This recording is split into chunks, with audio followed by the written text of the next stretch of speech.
Most retirees spend decades worrying about market risk, but in my experience as a CPA, the bigger danger to retirement plans often isn't market at all. It's taxes. Specifically, taxes that show up after retirement, when people think their tax problems are behind them.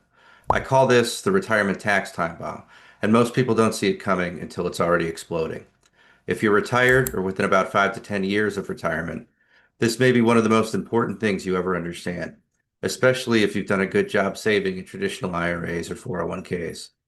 What I'm about to explain is something I see every year on real tax returns, and almost nobody plans for it properly. Most people assume that their taxes will go down in retirement. After all, the paychecks stop. That makes sense, but for many retirees, taxes actually go up later in retirement, sometimes dramatically. It's not because they're spending more, it's because of how retirement accounts are taxed. There's a window in retirement that most people completely overlook. It's the period between when you stop working and when required minimum distributions, or RMDs, begin. Today, RMDs start at age 73. So for many people, that creates a window from roughly age 60 to 72.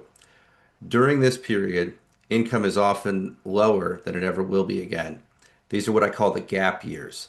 And how you use these years or ignore them has massive tax consequences later. Here's what I see all the time. Someone retires in their mid 60s, they live on Social Security and modest withdrawals from savings. Taxes look reasonable, everything feels under control. Then they hit their early 70s, RMDs begin, and suddenly the IRS is forcing money out of their retirement accounts, whether they need it or not. That forced income can push retirees into higher tax brackets. It can cause more of their Social Security to become taxable. It can increase Medicare premiums through IRMA surcharges, and it often creates a permanent tax drag for the rest of their life.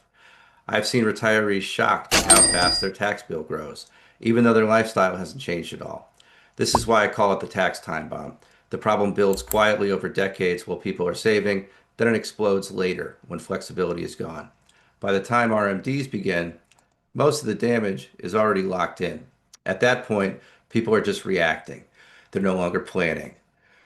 What makes it especially frustrating is that this outcome is often avoidable, but only if action is taken earlier. Those gap years before RMDs begin are the single best opportunity most retirees will ever have to control their lifetime tax bill. During the gap years, income is temporarily lower, tax brackets are often favorable, and retirees still have options. Yet most people do nothing. They wait, and waiting is exactly what turns a manageable tax issue into a permanent problem.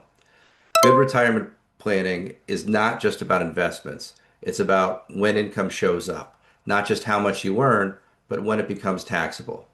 The goal is not to pay the lowest taxes this year, it's to pay the lowest taxes over your lifetime.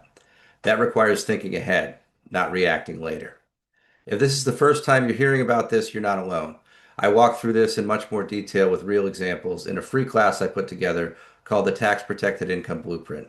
You'll find the link below. In future videos, I'll explain how income planning, Roth strategies, and guaranteed income all fit together, and why most retirement plans miss that connection entirely. Thanks for watching. Bye bye.